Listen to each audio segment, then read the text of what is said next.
mbote balandi ya sango ya Congo Kinshasa wa papa inga il revient longa elle na sur l'évolution la bino pour na conseiller la bino une émission avec papa Liévin par rapport à réalité za le kanaka tsamboka na biso. Bonjour papa Liévin. Bonjour papa journaliste. Bonne santé. Kitoko carré. 59 ans après, 59e anniversaire de la République démocratique du Congo. Premier anniversaire, il y a président Fachi à indépendance, fête exaté, bilan est en. Bon, 59 ans, bilan est mitigé, Tokolo Bango, mais pour nous, la président très correct, bilan est négatif. Bilan il y a 59 ans d'indépendance est négatif. Tout le monde a attribué maintenant la responsabilité et pas y a battu salut que de 1960 à 2019 Mboka Ezala na bilan moko négatif. Oui, Tokolo Bango pour naza mutaï de peste.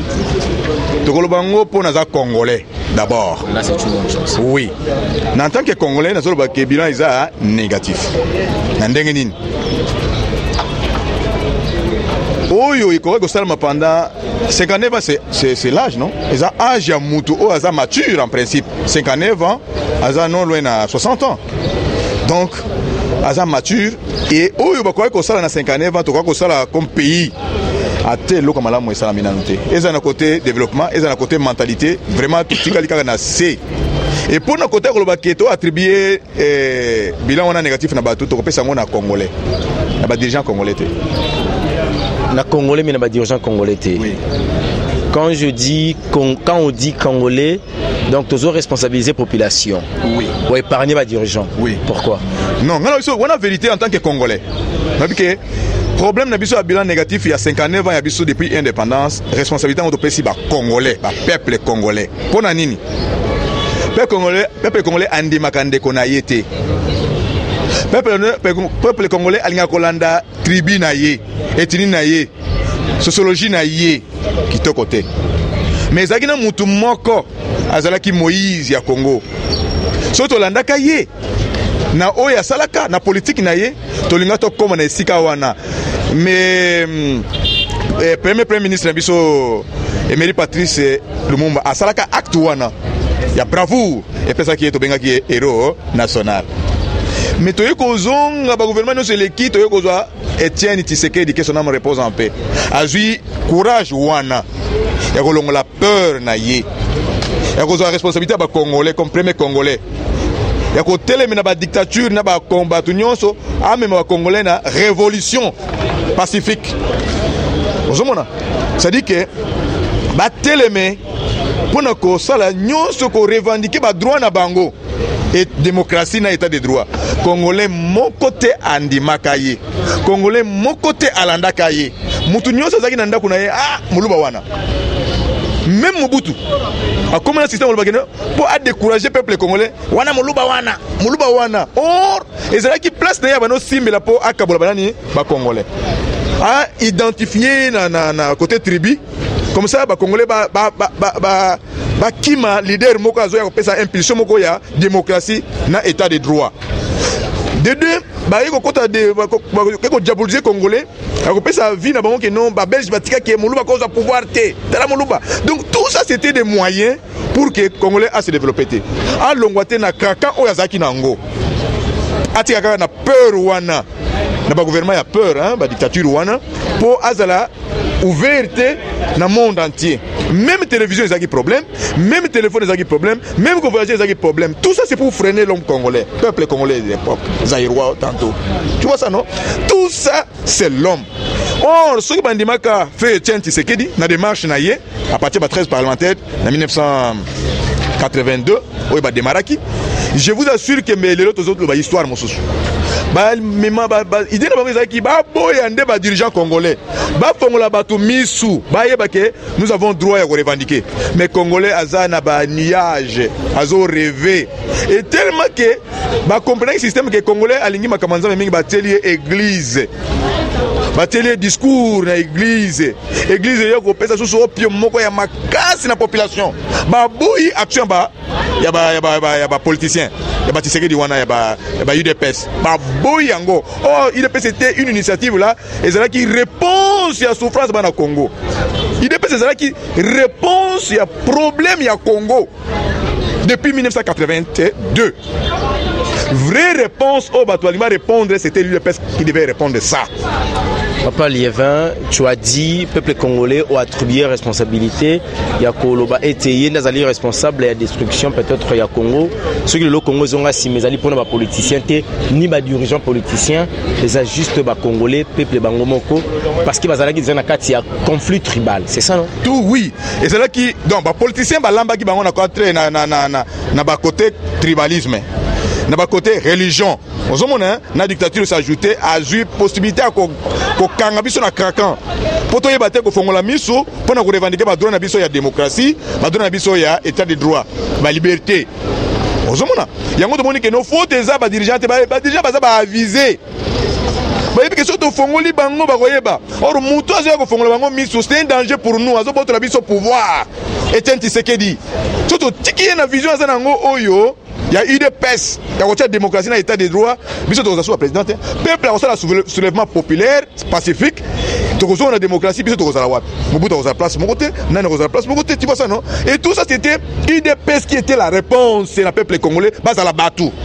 C'est comme si il y avait UDPS à l'époque, ils avaient un problème de communication, puis art de convaincre. Oui, c'est normal parce que Bazali na télévision, Bazali na moyen, Mobutu a kanga ki bango na marque Mokoke. Mon cher, ceux qui n'ont pas parti, mon sous bateau tellement, oh, biso parti tel, oh, biso lire Mawatro na Congo. So bateau continuer à lire wana Mawatro. Na Congo, tous ceux qui n'ont problème, oh yo izalaki, y a ba visée politique wana. Bazaki ba yeba cop na bango. Ba yeba politique, population azaki na été. On se comprendre. Mais si ko yo muto yiko tia que population a fongola misu c'était net nzamba pesa biso ange moko net Etienne Tshisekedi que son âme repose en paix que je respecte. Mouvement au Bafongolaki, parti au Bakriaki UDPS face à la dictature, c'était vraiment la réponse correcte pour le développement au Congo, pour le départ à Congo, pour l'état de droit, de démocratie, justice, liberté dans Congo. Mais si vous avez Timbelaka UDPS, parce que biso soto libéré UDPS démocratie côté na liro yo muto tu tiens ce que ça sala biso to kozala sur président to ça sur 32 ans 40 ans ba influencer tout le monde et pour pas réussir comme na bango bâtir tribalisme na kat. Et quand il prend le discours il dit baluba. Quand il prend le discours baluba Congo, baluba Ndundu. Division on a tout ça qui unit sous tête tout ça na position de faiblesse peuple congolais. Maye les athées. Koye ba les athées. Ba ko côté religion est côté les batou. Religion, au moins le discours bengi peuple congolais, je vous donnerai du travail. Ça, c'est le message de qui? Du président de la République. Ça, c'est le président de la République. Tout président, il donne le travail à son peuple. Mais quand un pasteur prend ça, les chefs de l'État, tous les chefs de l'État qui sont passés, personne n'a jamais dit ça. La République n'a dit ça, à part Félix Antoine Tshisekedi, qui va donner le travail aux jeunes et au peuple congolais. C'est lui seul qui a dit ça. Mouzé a tenté de chasser le chômage. Vous avez vu les cris au stade? Les gens étaient vraiment d'accord avec lui à cause de ces messages-là de chasser le chômage. Il a pris la population à cause de ça. Tout le monde était dans le chômage, dans la misère, dans la pauvreté. Et il fallait donner du travail aux gens, aux citoyens. Voilà. Félix, c'est ce qu'il a fait. Il dit, je vais donner du travail. Je vais résoudre les problèmes sociaux. Mais à l'époque là, ils ont trouvé que tout le lobby en public, c'est un danger pour nous. Parce que ce qu'on bon peuple congolais, il faut nous connaître pour appauvrir à Kitatina C comme ça au dominer sans un bon rien et surtout leurs maris mibali na bango bazal ba pauvre comme ça biso to vendre bien. C'est ça l'arme qui a tué le Congo parce que Congolais azakina moto fongolais misouté. Mais Etienne Tshisekedi est sorti, que son âme repose en paix, que je respecte l'expérience. A bandi action à UDPS qui était une réponse favorable. Papa Liévin. On l'a contesté, on l'a tribalisé, on l'a fait tout. Mais or, il avait la vision, il avait l'esprit de Dieu pour sauver le Congo. S'il était quelqu'un qui était prophète, c'était lui, c'était à l'église. Mais l'église a récupéré tout pour appauvrir davantage le peuple congolais, pour leur donner les espoirs ou l'espoir. Qu'est-ce qu'il faut faire maintenant, aujourd'hui? Le peuple congolais, c'est entre les mains des politiciens d'abord.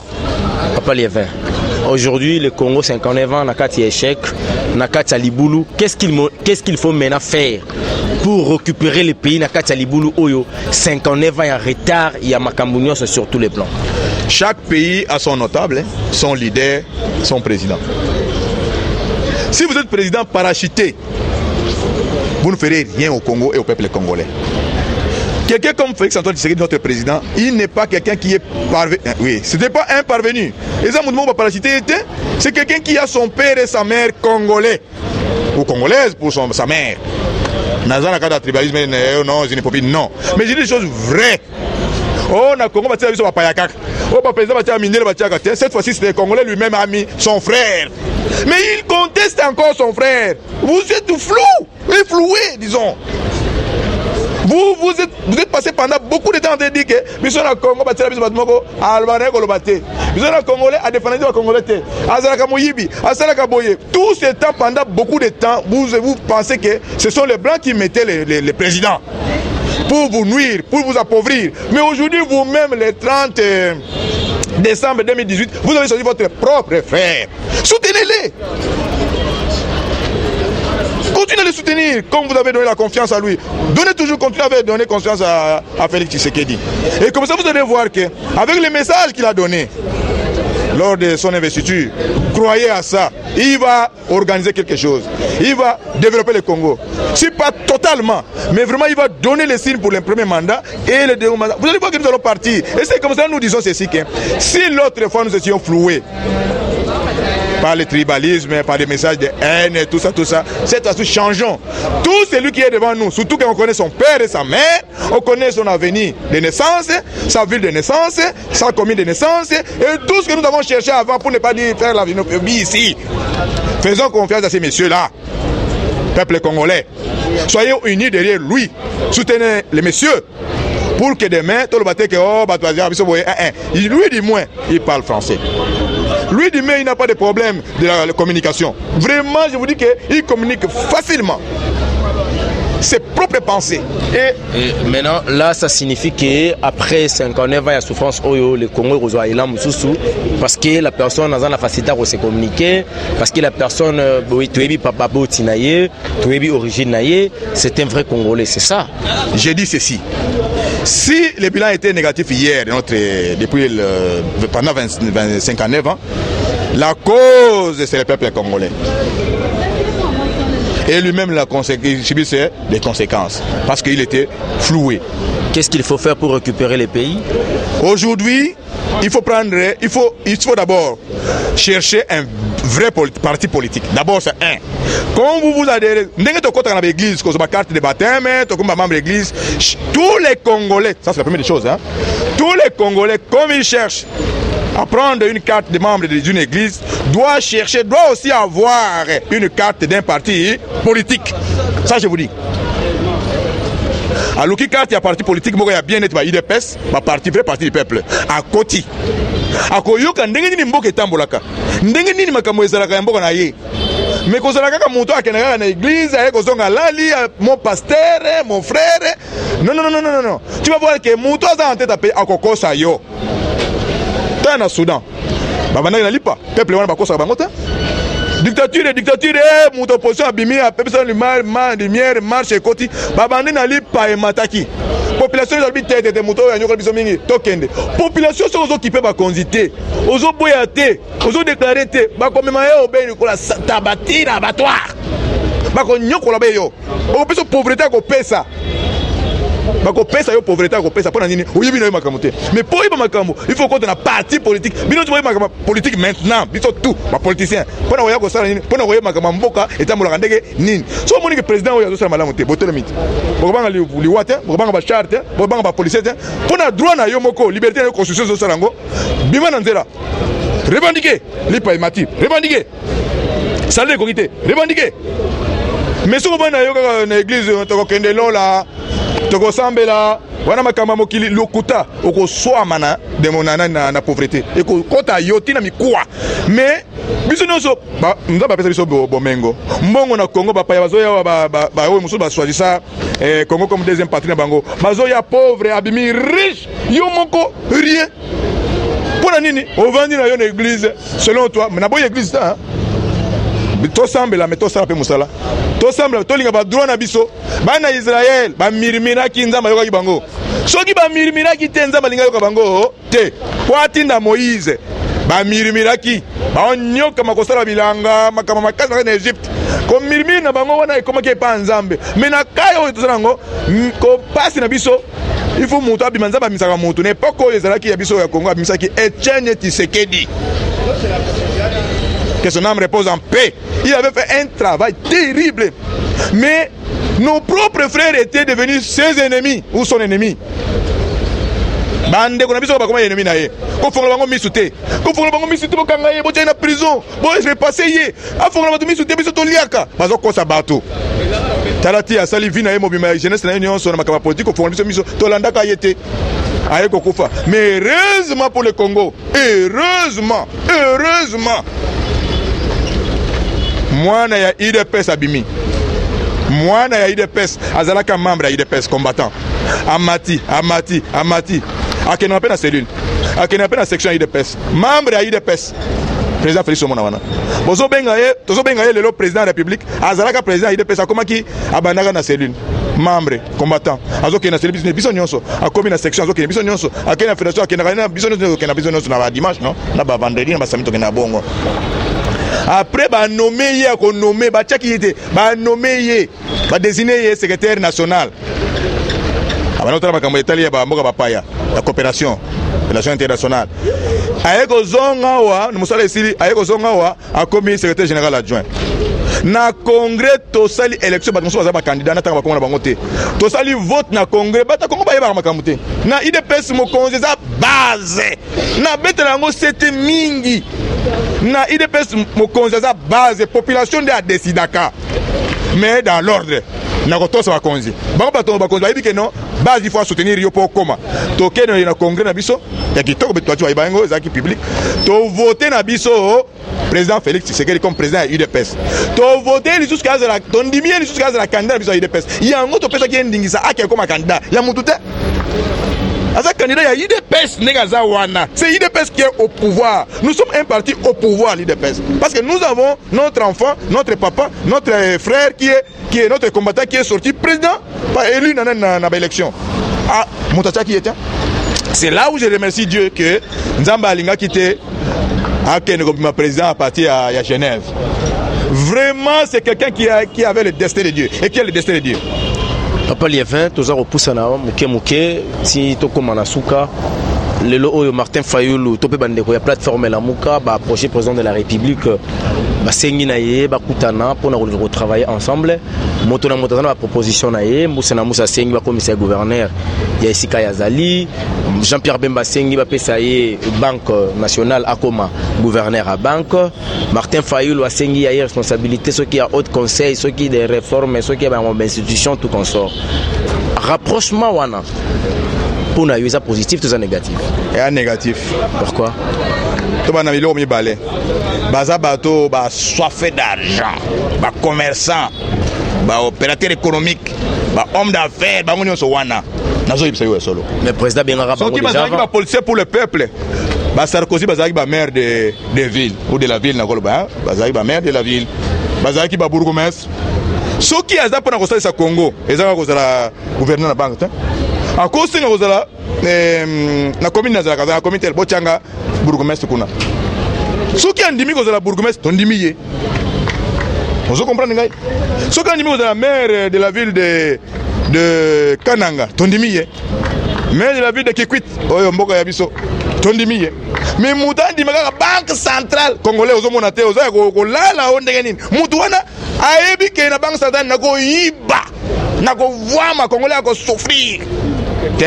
Kopona wana nde epesi mabe. Deuxièmement, koyana bango bazoya. Ngana mona ngo ezako net prophète, na net prophète ezalo bango na alobake. Président Fati azaki aza mutanzambe. Destin nzambe zana yi, azana destin. Yango na beke soki na Genève bimaki mbena ba Jean-Pierre Bemba na ba Moïse bazaki na côté. To ninga to na président moko. Mieux bona ni mananga FCC na côté na ye hein. Excusez-moi na bisayo. Baza sans touter. Autant maintenant ni mananga FCC na côté chef de l'État. Kenali ma bateau basala ba aventure na Genève baza na côté président. Mieux vaut un démon que je connais, mon démon que je connais, qu'un ange que je ne connais pas. c'est-à-dire que bango ne baza wana wana eza avi na ngai na biso papa ya solo c'est-à-dire que ba na bengi bango ba démonter bata FCC eza net mo atalaka adage ezalaka nango bongo ba biloko to yebi na biso nyonso bango ba loba bango c'est-à-dire que ndenge bata FCC baza wana biso IDPS to se préparer pour encadrer bango Mouta constaté mon frère IDPS to yeba ki ke to organiser présidence de la République mais na ba député to za na problème et to yeba ki le ko bantu basali boye ba ko za na opposition ba ko ndima biso te mais bato kuna ba ko yeko na pouvoir pour bazana majorité ba ko za nango kaka alors ndenge ni to ko sala poto yamba bango to sala bango bato zo kama mingi chef d'état bato za na innocence c'est le problème de l'UDPS l'UDPS comment il s'est préparé pour encadrer FCC wana mais encadrement ça pèse aujourd'hui papa les verts ça pèse l'encadrement aux autres peuple congolais s'est retrouvé dans côté la vérité na zo bisa yo simbango ndima que IDPS ayeba ki situation to comme à niveau tel politiquement na réalité vous êtes responsable marambo le c'est na zo bisa yo biso mo to ndimi bango mais na volonté na biso te eza ba réalité électorale na politique biso mo ko peut capable les loyo ba combattre to biso c'est fini to kata na mariage wana bien pour président bien. Autorité morale bien. Le jour que moi je zélo, papa, tu conseilles chef de l'État, notre autorité morale, tu conseilles président, aïe, tu conseilles ces jeunes habitués de respecter la mingi, à quoi moi, n'engue tu pour la batouana. Vraiment, il y a un conseil ba battre la coalition wana eza pona vie na bango, pona bomengo na bango, pona makambo na bango politique. So ba imba kufa te batala la Congo na musika. Ba sera na IDPS. Surtout na zo ba mettre Némi, coordonnateur na bango. Que jura comme na tract IDPS Nicolas Mbetu na ye, akola la te tract ka ya pamba. Na zo promettre ye. Amona ngona nte jura ko na tract akotuna ikoti ndenge na ndako na ngai pe na Mbetu na ngala laka akoyeba IDPS mukolo wana pongi ko za ta ko lokotela ko mais mona zo bisa ok IDPS biso to yambi bango ba batela coalition ba tosa les peuples d'abord rien que ça ce qui FCC a aussi vision chef de l'État les peuples d'abord peuple congolais nanu do bango na mbongo peuple congolais nanu vision chef de l'État batika makamana ba kufa politiquement d'abord ba bikitsa kuna ba longa kuna ba tchana nous vision wana les peuples d'abord so bandimi yango iso IDPS to ko kendeka yango wana est-ce que bozoye ba ki papa Liévin s'il vous plaît mukolo wana to constater yango na ba ministre na bango ndenge ba ko agir to constater yango na ba gouverneur na bango na ba to na bango nyonso na parlement partout ndenge zaki fois passer cette fois-ci que zola ke vu l'excès mouvement à peu près to bango 2 millions 3 millions de personnes to ko bimato ko kanga bango. Donc, on ne va pas te mettre bango ya soko bete ya suka. To ko sala bango biloko suka. Po ba yoki na note. Ba ko kima mbangu moko ba attraper-les. Papa Liévin. Lelo oyo ko accepter qu'on vivre en FCC parce que Bozala qui est déjà bien préparé pour na ko encadrer bango mais aujourd'hui le peuple congolais ne se retrouve pas à cause de FCC. Si aujourd'hui le gouvernement a tardé c'est parce que FCC azozongi sabiso azozongi c'est là il paraît président de la République bande ko la mère Mende ba professeur Evariste Boshab ba Mova Sakani ba kombo wana de président ko boya yango gouvernement eza ko traîner siko bino boko lo banita gouvernement ko traîner bobongama ki lo lenge nini peuple souffre ka boy IDPS et les peuples congolais ont sauté. Pour bango ne sauter bazana IDPS. Donc IDPS le azali responsable de la souffrance du peuple congolais. On a vu souffrance du peuple congolais et ça la yé moko. Pas Liévin. Pas Liévin. IDPS me donne le pouvoir s'il vous plaît. Non, IDPS a continué à pouvoir il y a 5 mois passés si je ne me trompe pas. 5 mois. Dans 5 mois on a gouvernement de quantité. Gouvernement ils ont tardé pour nini. Le président de la République a zolanda voix ya peuple congolais que bango bazalate. Et bazo na moto na président de la président de la Congo il y a un devait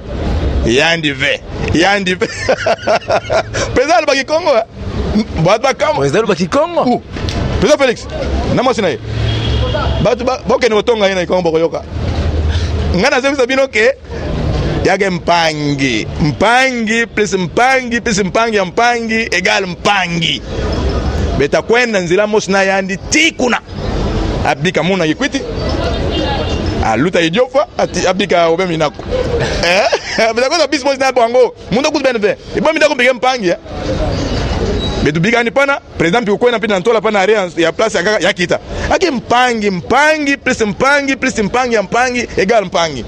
Donc moi tel que je suis là moi que son mpangi na betu bandunduke president Félix Tshisekedi ake mpangi na betu Papa Liévin, Tokomo Chité, je pense que vous avez une dernière question aux Ali Kotunayo par rapport à l'émission à Lelo. Président Félix en fonction, plateforme FCC Mupandi, plateforme Lamuka Mupandi, il y a Katia Cash. À vivre pression politique. Parce que maintenant, Moutou a envisagé déjà 2023, y compris même Yemoko, président de la République. Tant qu'on a envisagé 2023, il faut convaincre la population de façon que 2023 peut s'avoir espace. Il faut que nous battre campagne avec 2023 aux alana espace. Le peuple congolais 5 ans oyo. Le peuple congolais a 3 plateformes. Oui. Bon, le peuple d'abord, ils ont philosophie comme pratiquer en lelo. Ils ont slogan. Ils ont slogan. Bon, c'est là comment on a macambo. Ndenge tozali na UDPS c'est la partie te kene to botami lobby to kende sans combat ya UDPS c'est le social du peuple congolais, le peuple d'abord. Nazana elikia ke na 2023 ti Mikologoya bakoboya batu ba pesa candidature bakolinga Fachi a dia militaire te akoma nano militaire te oh tika nano musala militaire yaka kote boyete policier kutolo bate azala nanu kutu commerçant te même homme d'affaires te ata hôtel ata vélo moko esala ka taxi moto azana ngote azala kana musala ya politique pour na servir peuple ngana zobeta sete na yebi ndenge zawana bato nyonso lo ba ya FCC bato la muka bakosala bakobangisa yete meya obangisa bango la plateforme wana place population ko se retrouver. Oui pona nini biso UDPS tolela imperium na zobisa yo bino moyebite biso tolela imperium bayiba sikoyo tozwi imperium yo nani nge nani kana président Fatima Sala metu ko na côté mutu wa Kongo soki asale ke yake ni Mumpanzi toko benga biso na UDPS na famille to benga papa l'unique parti qui peut dire na autorité na yake no boyete eza UDPS ba parti de sotikali wana MLC to citer pour ne pas citer ba ML wana bato bakimaka bango balonga pona nini bato malwaka babima pona nini ba François Mamba bima na MLC pona nini ba nani oyo mwana commerçant oyo nani Kisombe alonga pona nini bato ebele balonga ba Olivier Kamisa balonga na MLC pona nini donc braka bino bolandaka MLC bizengi na bino bomimaka ine neti tapa boy ba bino pona nini bana Congo bato mayele bazokima kuna ba yebi mutu wana ndenga azalaka charman kaka bino ndebo kotu kuna ba bongisa aza mutu moko aza ba mouvement ba rébellion na mutu na ye aza makama ba rébellion aza pona Congo te aza pona libumu na ye na bana na bande kona ye akopesa yo ate le côté et puis surtout Kauti Kobal hein oui il faut bala kaka faut quand même féliciter ex-sénateur Jean-Pierre Bemba Gombo nouveau marié bienvenue soyez les bienvenus na kati ya monde ba responsabilité mbongo ezanga yete po abala kasto benye biso to bala ka vaid na lobi mbongo ezanga ki yete po abala al kolina mbongo akomi mukolo wana ndenge za wana mwa suki pe ezoko talibandi na mbongo mais pona nini a honoraki mwasi na yeye te aza mutu moko aza chiche en matière d'argent aza vraiment na ba caractère moko ya ye nza mapesa ye mais asala moke ko bongisa yango mais namoni ke prêtre wana te yaki o pasteur wana aza raison pour akomisa yeke no poza la makambo moko zonga na nzela ya nzambe ya Kristo kota na nzela ya mariage okobongisa en tout cas le kumu pona ye mais sikoto lingite bato ba rébellion a changer combo ya mouvement na ye e kota ba combo ya idéologie ya ba doctrine ba philosophie biso to ponaki na lutte na biso Kondo Etienne aza parmi ba 13 parlementaires wana ezali ko to beta 7 nango azaki parmi ba 13 parlementaires donc biso koko na biso to bana na biso bana na biso ba benga koko oya beti idéologie tina se bango koko na bango azalaka parmi ba 13 parlementaires excusez-moi na biso vérité aucun parti politique à part UDPS bon to loka ya baba zana parti politique na je crois hein wana oui bako beta to na Congo po bango nde bakota ki ba 13 parlementaires pour pas changer mboka. Ok, tu comprends ça et paie moi point na yekuna. Ok. Mais le reste ba MLC, mutu na bango moko te papa na bango te azali kuna kati. Mais biso papa azalaki. SID papa na bango azalaki kuna te. Ya biso papa na biso créateur la partie na biso azalaka. nani mosusu wana papa na bango azalaki te parmi les 13 parlementaires tukukende olanda bango mpona nini idéologie eza te baza bato moko bazoluka mbongo mission les 13 parlementaires ezalaki ya koluka kopesa quand même tout Congolais cette opportunité ya kokoma pe un jour na parti politique osala pe ayo bisa pe idéologie. Les 13 parlementaires basali musana bango lelo o ba décidé botami parti musu botami, cela n'empêche que batona ba sana idéal à bien et lingolo baka il faut utaka kuna non l'enfant d'un mécanicien a que na école ya istate a que na école mécanique à secondaire te vraiment komona moi eloko moko na ye yango to mona fati textuellement exactement non na été ils ont incarnation ou ndengeni exactement ba penser à papa qui to solo li makambo ki to ba question na linga ba question fort. Merci et to féliciter maman Mokonzamboka maman Denise Tshisekedi na oyo azosala yango te pona ko compléter popularité ya mobali na yete asalini papa li va salini bolamu ya humanisme to yango humanisme dose nango eza na kati na ya ko leka humanisme wana vraiment epesinga indingisa na pesa ye komba mosusu po mutu yoza ko benga première dame eza logique po mutu abali mwasi ya président république eza première dame toujours mais ye to lekisi yango azui titre mosusu bengi kombo ke aza la mère du peuple, la mère du peuple. S'il vous plaît papa Liévin, acte nini ya humanisme oye a posé ne fils kami balé o bisa ba imboka poto landa yango tokei na makama mabanga yo bi hôpital mabanga très bien eza na yolo papa bato ba gouvernement eleka batika bana biso ya SS ata eloko te kotala hôpital wana mais maman eraye ngazo biso ngana ba vérité ngana zwa ka mutu na pesa ba fleur na o na mérité nango ngai oyo ozomona bakisi pena ba enfant wana vraiment kuna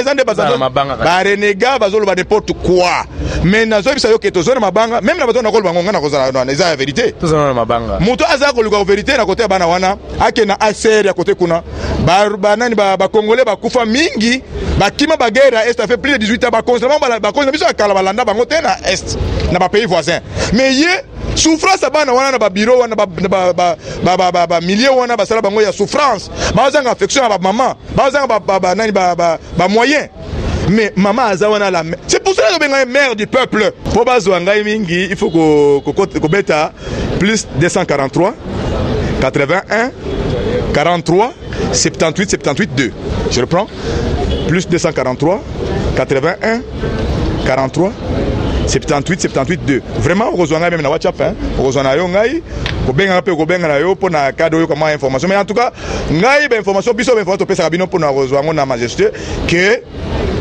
eza ya vérité tolobaka solo na télévision yo eza solution télévision ya bo solo c'est ça non nga na yebeli yango bongo so bo kotiawa oyoki makamba kitoko bana bandundu bana ba Congo bana Kinshasa ba waka ki Congo mpangi na benu ke na IDPS mingi bonde mesimba IDPS ke ya betu ya bo ya bau ya bantu nyonso kuna ngekele sosa cellule ya IDPS na quartier na benu yufula ngiko baka mabanza bangindo ya kitoko ya parti politique ina keso kutunga kukwenda na betu na ntwala pe kunata development na bwana na betu benu kuisa na IDPS munu ke na fier ya ngolo kikiese ke na muna kuvana kote baganya ya bantini balongi ngevani nge kuna mambo ve memeso ngende ntangu melunga ntangu ifweni katuka kuna losa nkanda nabo kuisa kwaku betu tunga bwala kuna ba minkiti kama fuluka ba minkiti kaka ba minkiti ke kuna ba minkiti ngenkuna